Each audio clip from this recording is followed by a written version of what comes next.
Hello and welcome. As usual, we'll give it just a minute or two for anyone who is joining us online to get signed in and ready to go, and then we'll get started.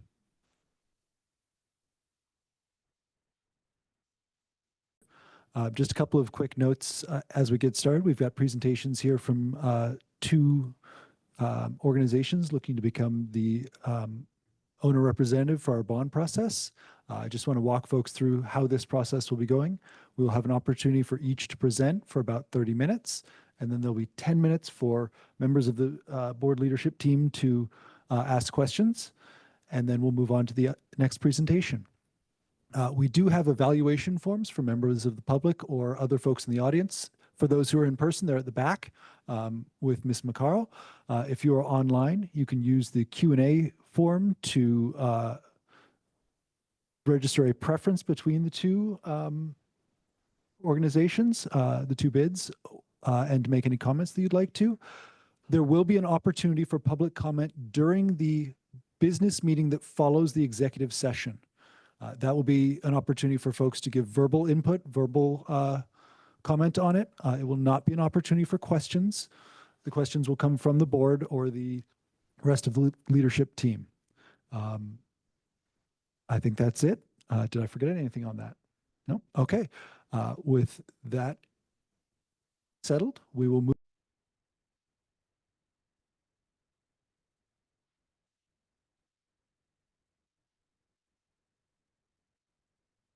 Thank you very much for your patience. We are now returning to from executive session to discuss negotiations on the performance of a publicly bid contract, and we will return to our business meeting at this time.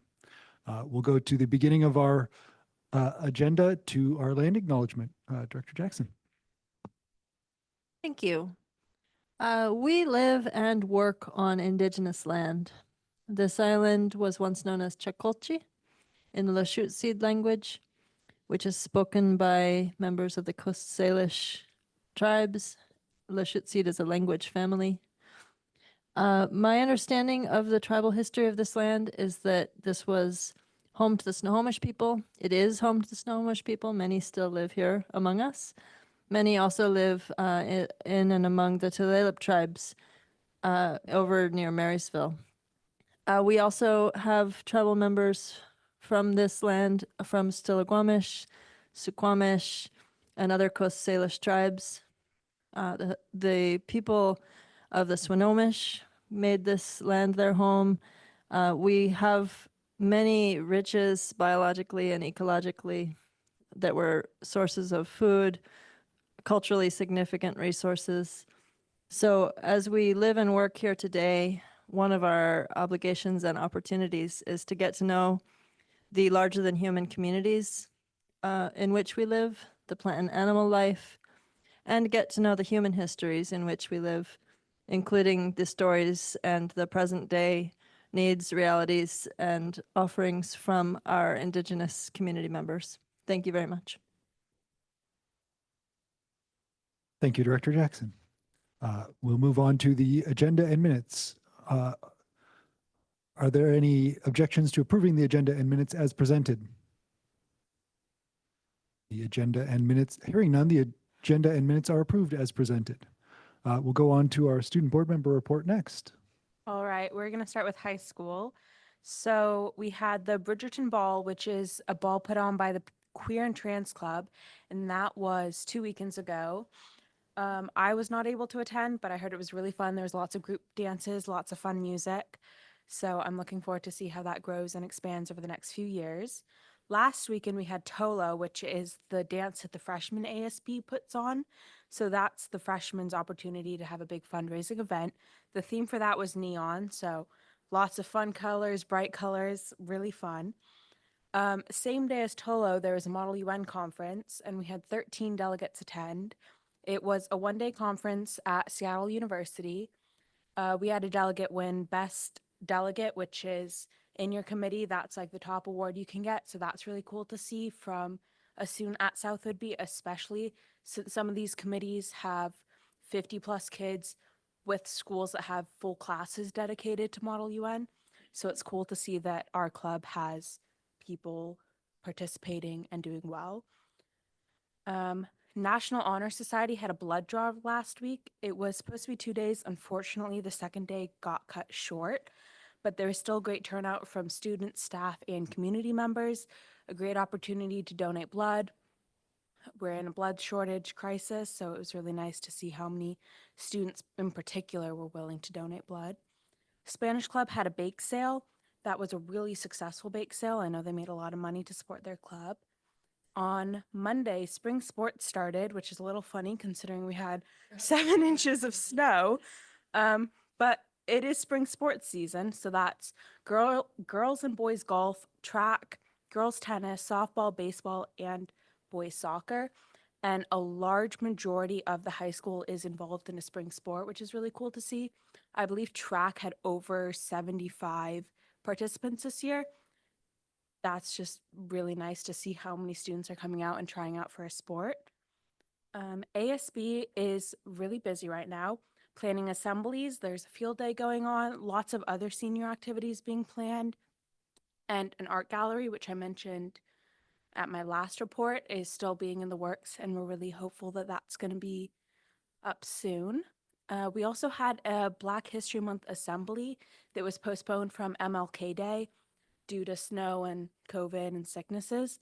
And Sade Moore was our speaker, and she is really an impactful person in different movements in Seattle, and it was really cool to hear from her and just have an assembly dedicated to topics that our school should learn more about. And then there was supposed to be a band trip, but unfortunately it got canceled. They were supposed to be yesterday and today, or today and tomorrow, but due to snow, they weren't able to make it. So that's all for high school.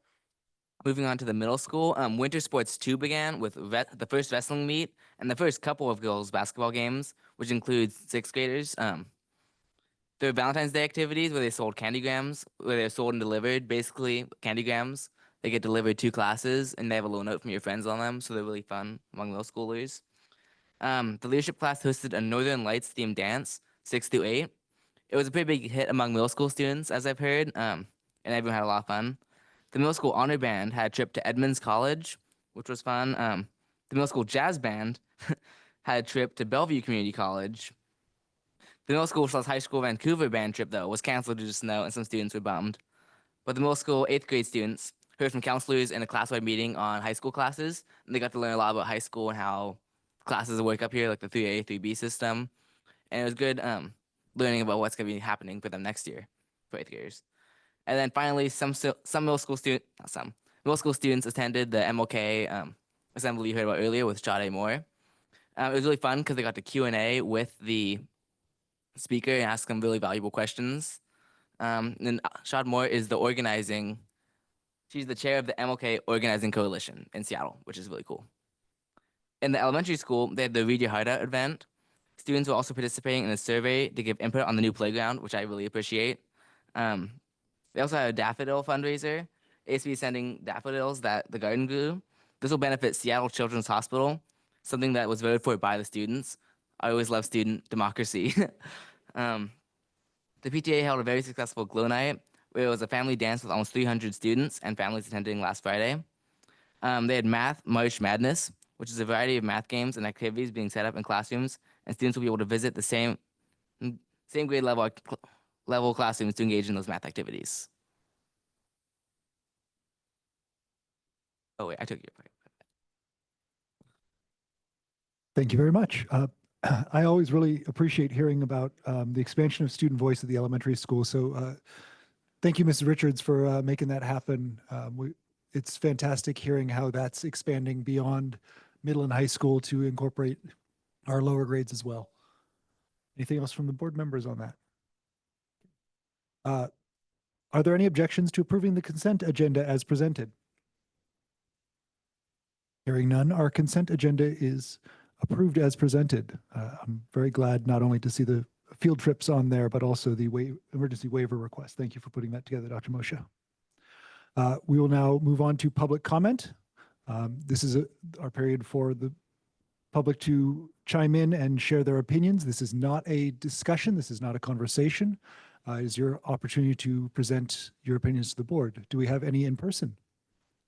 Okay, I did not see any online at the moment. If there are any who are participating online who would like to make a comment, I know that there are at least 4 folks on the Zoom call at the moment. If you would like to make a comment, please enter your name and location, just general location, into the Q&A in the next minute or two. And then you can start typing your question just so that we know that there is a question and know to wait. Otherwise, we'll move on to our new business.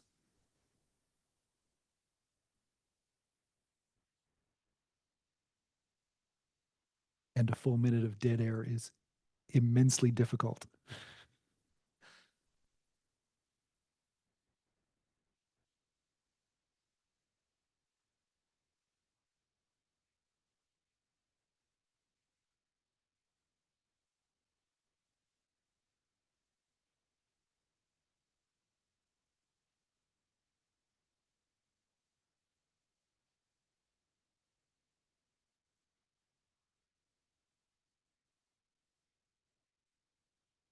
Okay, seeing no entries from our Zoom, we'll move on to new business. First item on our agenda is the owner representative vote and memorandum. We're going to start with the vote. This will be a roll call vote, which means I will go through the members of the board from newest to longest tenured, saving myself for last to avoid any suggestion of influence. This will be a simple roll call vote for either OAC or parametrics. We will begin with our advisory votes from our student representatives. Dr. Moshe, did you have something to say? I just thought if people were just tuning in, you might want to refresh that you spent 2 hours interviewing. Yes, thank you. Yes, before our executive session, we did have fantastic presentations from each of our applicants and the opportunity for the board to ask questions of them and to get answers and discuss their qualifications, their interests, their the direction they'd like to take things in, and all of that. So thank you for the reminder on that. We'll now move on to the votes, advisory votes. Carter McKnight, your advisory vote, please. Parametrics. Thank you very much. Katya Shivona, your advisory vote, please. Parametrics. Okay, thank you very much for the advisory votes. We'll move on to the board member votes, the elected, the voting members. Director Greenherron, how do you vote? Parametrics. Director Jackson, how do you vote? Parametrics. Director Johnson, how do you vote? Parametrics. Director Downs, how do you vote? Parametrics. I also vote for parametrics. The board has chosen parametrics to be our owner representative. Congratulations. Thank you very much for taking the time to come out here. We look forward to working with you. We will now move on to the memorandum approving that position. Just to make sure that Ms. Macaro will enter in the name of the firm. We'll vote on the approval of this memorandum so that we have it officially approved by the board. While that entry happens, can I just extend my gratitude to both applicants and all of the representatives who came to speak with us today. Very high quality presentations and offers from both companies. Yes, if any of the board members have anything to say during this discussion period before the vote, you certainly may do so. Thank you. Just an extension of gratitude as well for anyone who was here for that process and offered their notes by written communication. Thank you so much. Thank you for that reminder as well, Director Johnson. Okay. All those in favor of approving Memorandum 2324-21, Resolution 680, approval of the... Advisory votes. Thank you very much. Student representatives, may we please have your advisory votes on Memorandum 2324-21, Resolution 680, approval of the chosen owner representative? Aye. Aye. Thank you very much. All those in favor of approving Memorandum 2324-21, Resolution 680, approval of the chosen owner representative with the addition of the name Parametrics, please say aye. Aye. Any opposed, please say nay. The memorandum has been approved. Memorandum, our next item of business is Memorandum 2324-22, approval of the school board goals. These are the goals we've been working on for the school board since July. We've been in discussion. We've been working on attaining those goals as we are working on nailing down exactly what they are. Director Greenherron has gone through and provided smarty wording for those goals. Very appreciative of that effort and the hard work put in there. Is there any discussion to be had on these at this point, considering we've discussed it for several months? I'd like to define the acronym SMARTY for those listening in case it's unfamiliar. My understanding is it stands for specific, measurable, attainable, relevant, time-bound, inclusive, and equitable. Thank you very much. Any other comments to be made by the board on this? Okay. Student advisory votes, please. Aye. Aye. Thank you very much. All those in favor of approving Memorandum 2324-22, approval of the school board goals, please say aye. Aye. Any opposed, please say nay. The memorandum has been approved. That is the end of our new business. We'll move on to the reports and to Mr. Poolman for the financial and enrollment report. Just before Dan gets started, were you serious about starting tomorrow? Because we're ready. All right. All right. And I'm assuming you met Josh. He's from Integris, so you'll be working with Josh. All right. And- Welcome. Thank you. And also just know the ferries run on the half hour for a little bit longer and then they go to the hour. So if you need to head out, we live and die by ferries.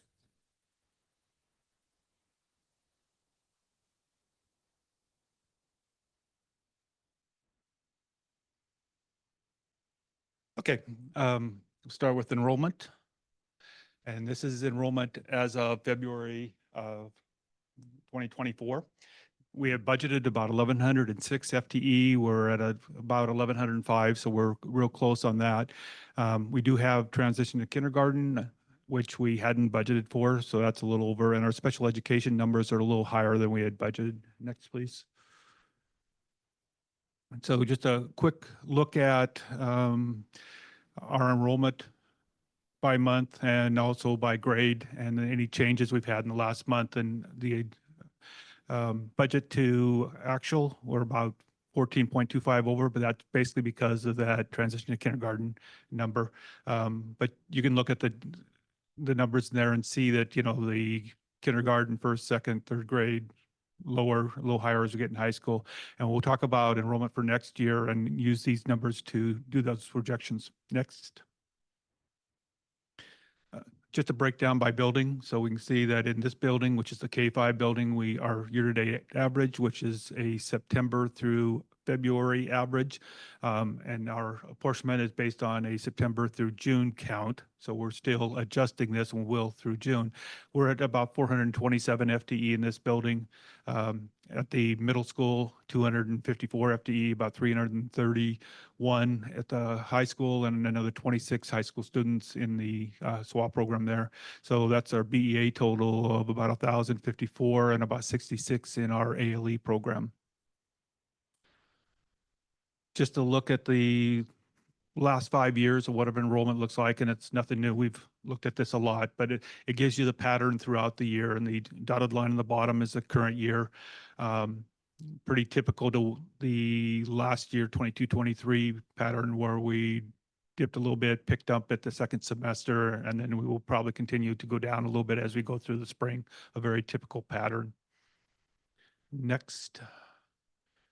Just another way of looking at those same numbers, but in a graph form, and you can see the different class sizes we have, starting with kindergarten through 12th grade, and the changes that have occurred in each of those throughout the last few months.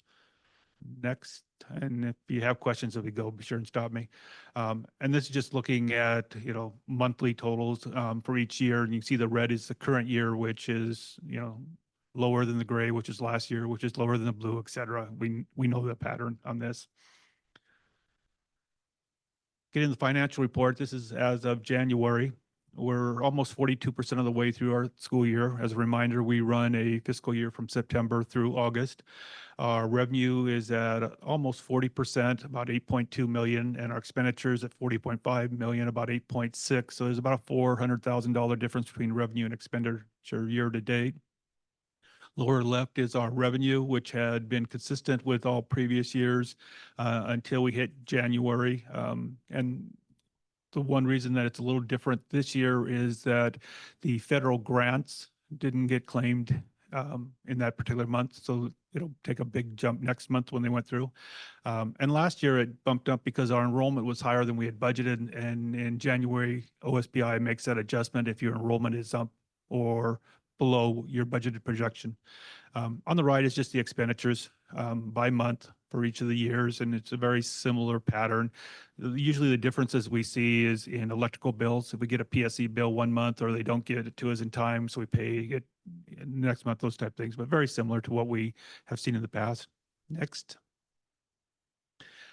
And this is just our total expenditures. You can see that it's lower than last year and the year before, and that was intentional in our budget process. As we've gone through lower revenue, we've had to adjust our budget to account for that. And the low years were the COVID years when we weren't really in person and the expenditures were a lot less.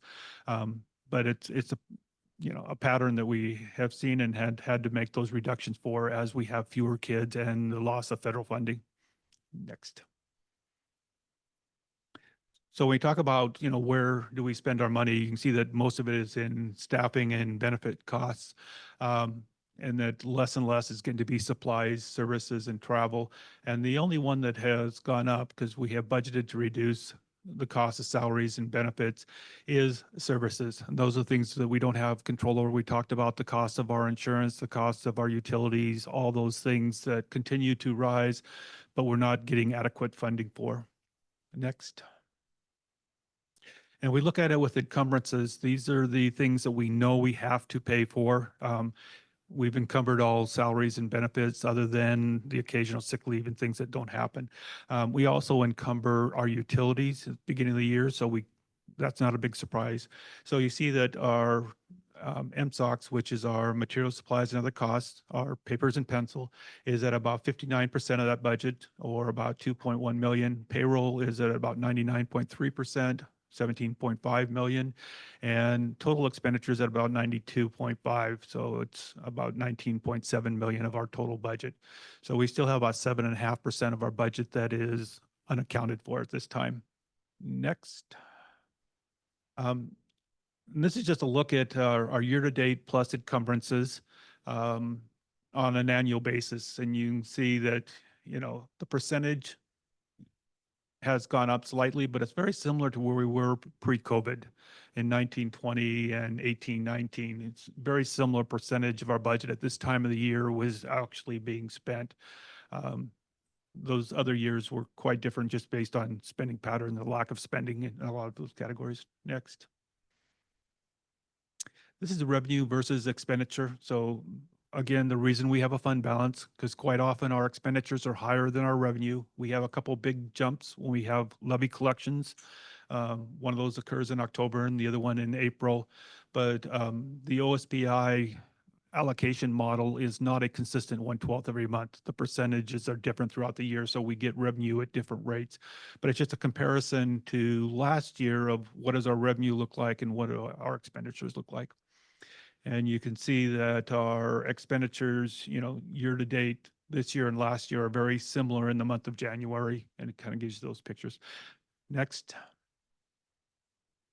Budget status report. This is our revenue and expenditure and encumbrances that we have in the general fund. And basically from this, you can see that we have collected that 8.2 million, spent about 8.6, began with a fund balance of 1.5 million, and we have about almost 4.8 million fund balance year to date. Next. Another way of looking at the same thing. It's an asset and liability. It just gives you the bottom line fund balance for each of our accounts, and we'll look at that later for the other funds. Next.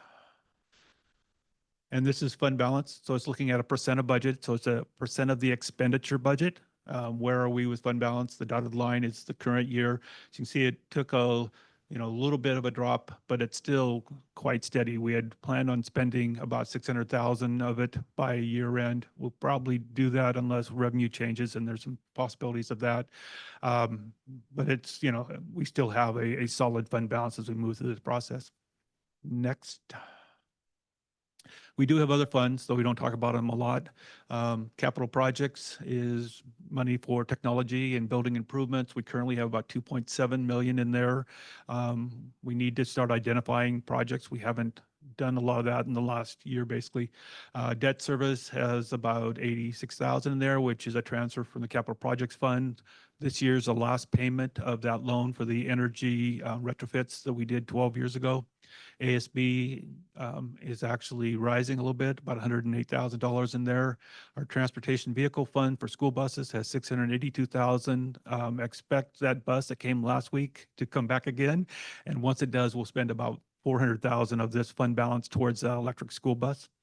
And then the private purpose trust fund, which was money endowed by the community members for scholarships for students, has about $809,000 in there. Next. Talk about budget a little bit. And when we talk about budget, we start with enrollment because enrollment funds schools.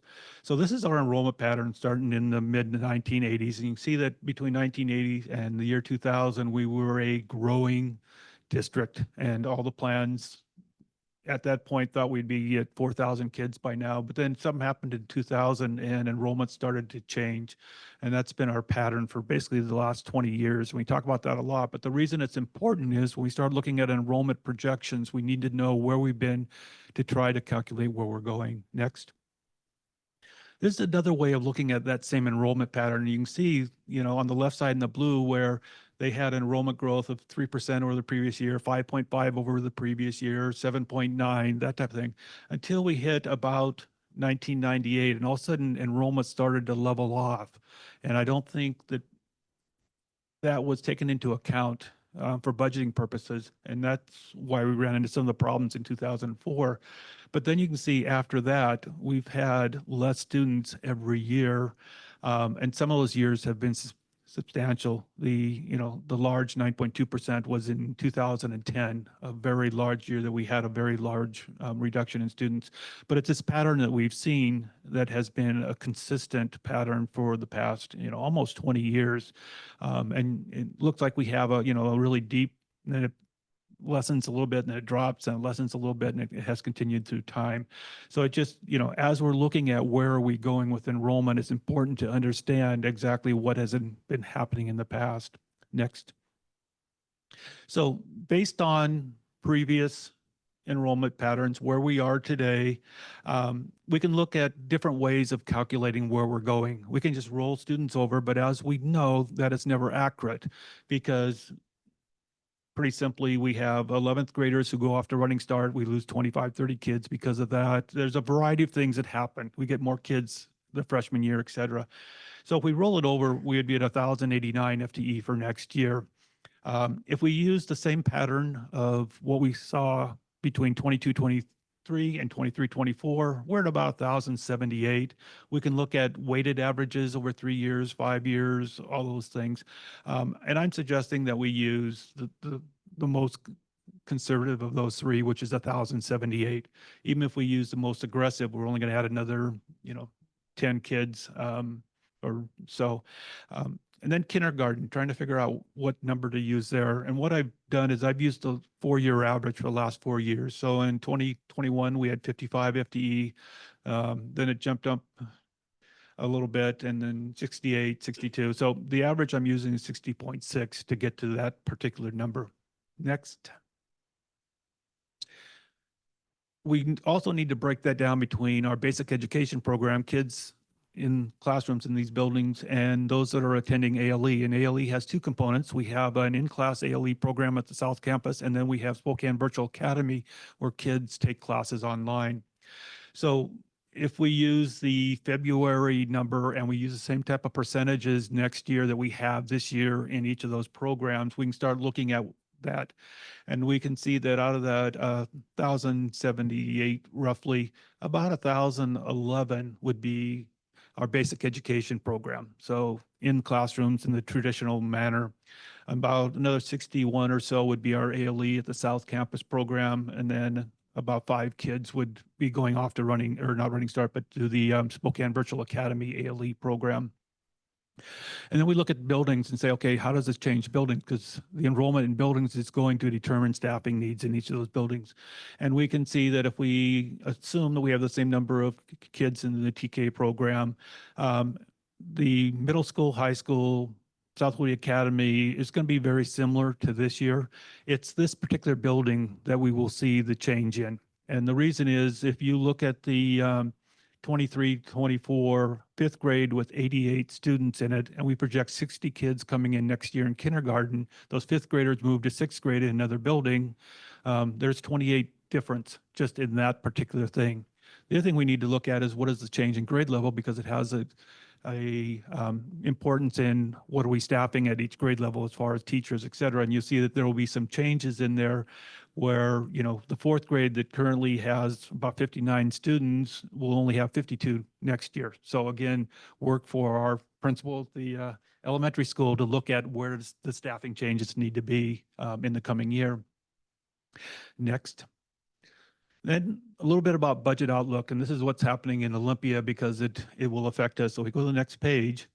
You can look at, this is the state funding, and it's on the left is, you know, the past. So it's about an 8% average per year, and you can see that it drops in the coming years, which means there's less state revenue coming in, and that will have an effect on how much money that Olympia has to allocate. Next. And I just put this in there because they love to talk about this at OSBI. It's 8% of the state budget that goes towards K-12 education. And you can see that it was 48, 50, 52%, 48%. And then in the next biennium, it's dropping dramatically to about 44%. So, you know, what does that mean? Are they still spending more money in education? Yes. Is it still a large percentage of the budget? Not as much as it was. Next. Okay, and this is what we're going to need when we start looking at our budgeting process. You know, last year when they created their budget, they expected the IPD, or the implicit price deflator, cost of living increase to go up to 3.9%. It actually was set at 3.7 for the coming year. So any contract that says they are getting IPD plus some percentage, or they're getting IPD, that's the percent that we're going to use to increase salaries and wages. It's also the percent that OSBI will increase salaries and wages for those employees, who are not all, that are actually funded through their prototypical school funding model. You can also see that they are projecting in the coming years that it's going to be 1.9, 2.1, 2.2, 2.1. Again, it's a projection. And if you listen to some of the federal things and the banks, you know, not too sure it's going to be 1.9 next year, but this is what they're projecting at this particular time. Next. So MSOCs, materials, supplies, and other costs. You know, we talk about those are those categories: supplies, services, and travel, and especially services where, you know, we are totally underfunded.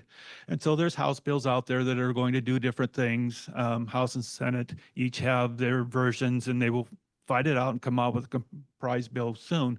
But anyways, so they had talked about increasing that per pupil rate, and basically it's a rate multiplied by the number of students we have comes up to the dollar amount that we receive by $48. Next. But then they revised that to a different model. They said, well, let's give you some of the money this year, and then we'll give you some money the following year. So currently, and I'll look at utilities and insurance, it's $416.26 per FTE that we have. They are proposing, and this is just a proposal, that goes to $441.26. And then the following year, it would go to 438.43, or actually reduce. So interesting concept, but they've done that before with regionalization and other things. So what does this really mean? Well, if we go to the next screen, I'll tell you what it means for South Woodby. So if we use those rates and we multiply them by the number of kids we have, it comes up with a dollar amount. So what they're proposing is basically in 24, 25, it's a 2% increase in MSOC funding. When you think about that, they said that IPD, or the cost of things, went up 3.1 or 3.7%. So they're giving us about half of the increase that it costs to buy things. And if they actually revise it, you know, you get 5% or 16%. But we go to the next screen. What's really important for South Woodby is if we take those rates and we multiply them by the number of kids we have next year, which is fewer. Remember, this is a multiplier by the number of students you have. Our actual increase would be $4,035. That's the additional funding we would receive. We have received a letter from the risk management pool saying, we're happy to announce that we think the increase next year is only 15%. Well, 15% on $400,000 is $60,000. So the net amount of money that we will have to spend on supplies and services is about a negative $56,000. So when I talk about we have a broken funding model, this is one of the major points is that, they realize that the cost of these things are going up, but then they only give you a 2% increase. And again, based on per pupil costs, our utility costs will not go down if we have fewer kids in our building. Actually, it'd probably go up because we'll use more electricity to heat the building, if we want to be very clear about it. But the reality is we're still heating 150,000 square feet with fewer kids in it. So they don't take into account that type of situation. So that's the struggle we're having. We start talking about budget, and why we're making the choices we make is because there's some fundamental issues that we struggle with. And this is one of those that I've pointed out through the years, is that the amount that we get for just the insurance and the utilities, uses a lot of our MSOC budget. So, and I think that we're at the end maybe. Oh, special education. I wanted to mention this one too. There's a couple bills out there. House has one, Senate has one. The funding level is currently at 15%. So if you have more than 15% of your students in special education, you don't get funding for the kids that are above that. The Senate wants to increase that to 15.6% and the House at 17.25, which will never happen. But here's the reality of it. We are currently at 15%. So we are maximizing the funding we are receiving. If they raise it to 15.6%, we have to have more students in special education, increasing our expenditures in order to get additional funding. So it's not a net gain for the district. So rather than increasing the multiplier, which increases the rate per student, which actually would help offset the deficit we get in special education today, they're changing the cap of how much they will pay you, which is not a benefit. So the reality is nothing they've done in Olympia in this session is going to be much of a benefit for us in the coming budget year. Lots of hope there, and a lot of people doing great work going down and talking about our issues, but it doesn't always relate to what comes out of that sausage factory. End of my story. Thank you very much. Can't say I'm not disappointed in what we've heard based on what we heard when we were down there in Olympia, but I know that what people say they want to give us is not always the same as what they're able to. Dr. Moshe, Superintendent's report. How do you top that? So yes, you saw on tonight's agenda that I am requesting a waiver for the snow days that we used. Just a way of quick explanation, OSPI may offer a waiver to their requirement of 180 days of school if there are extraordinary circumstances and you meet certain criteria. So we had 3 days where we couldn't have school based on frozen pipes and weather. And so I'm requesting that we get a waiver from the 180 days, which means we'd get funded as though we had 180 days. We still have to meet the hours. So right now we are using the Friday before Memorial Day, which had been scheduled as a holiday. We will be in school that day. If the waiver comes through, our last day remains June 14th. If the waiver does not come through, we will go into the following week by those 2 days. So fingers crossed that we get the waiver. Wanted to say a thank you to the students in Model UN, most specifically our own Katya and our past member Audrey and Sophia, because they put together Model UN and it's carried through, and they have students behind them. They are seniors now, and they have students behind them who are engaged in that. So it speaks highly to developing a club that is sustaining itself. So thank you. Thank you. You're welcome. Thank you for participating. And to Maddie Pinkerton for being your teacher mentor. As Dan told you, we're beginning the budget process. We are also continuing to recruit for his replacement. I do have confidence that that we'll get there with our revised plan, but more to follow. I did gather, as I promised I would, information regarding superintendent search firms. And next meeting, the board will have discussion on that again, so I will share what I've learned and have some recommendations between Brooke and I in our leadership meetings for the board to consider for how you may want to recruit for a firm. The bond process is moving along swiftly, though I know there will be complications. I continue to be a little bit Pollyanna about it and think we're going to get some things happening this summer because we've got a great team.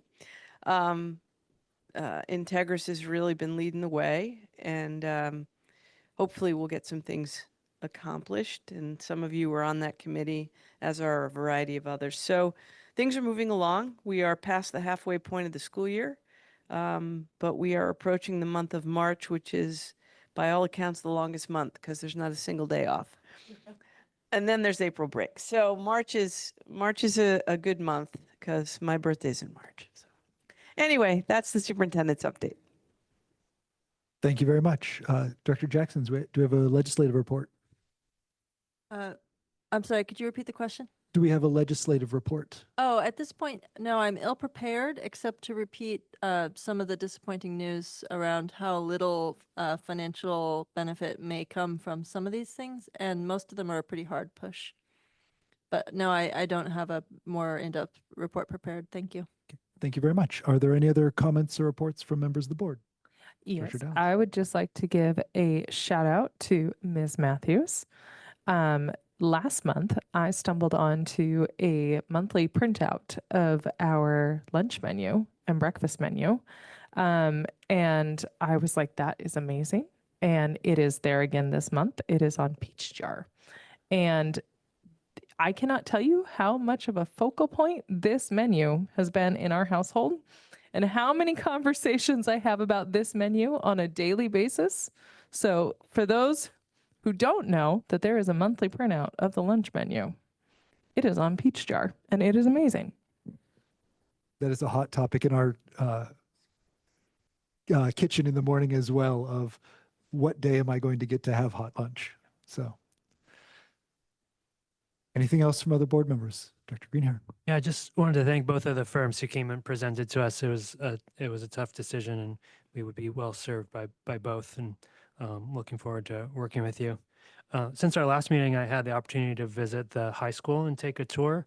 And I'm always amazed by how engaged the students are in their learning and how dedicated the teachers are to their teaching. And in particular, I just wanted to call out, I had the opportunity to observe 10th grade ELA, English and Language Arts class, which is implementing the new curriculum that we approved. And it was just really great to be able to see students dissecting the material and doing everything from the foundations of understanding nonfiction all the way up to grappling with some pretty advanced material that was really kind of pushing them out of their comfort zone. So huge props again to the teachers and the leaders, and also the curriculum selection process, which is looking like it's going well. And if you'd like some numbers behind how well the curriculum adoption process is going, you can look at the minutes from the agenda from our last meeting to the school improvement plan updates, where we had some pretty fantastic numbers coming in from each of the schools. Okay. That sounds like it's everything. Thank you very much for joining us. Good night. This meeting is adjourned.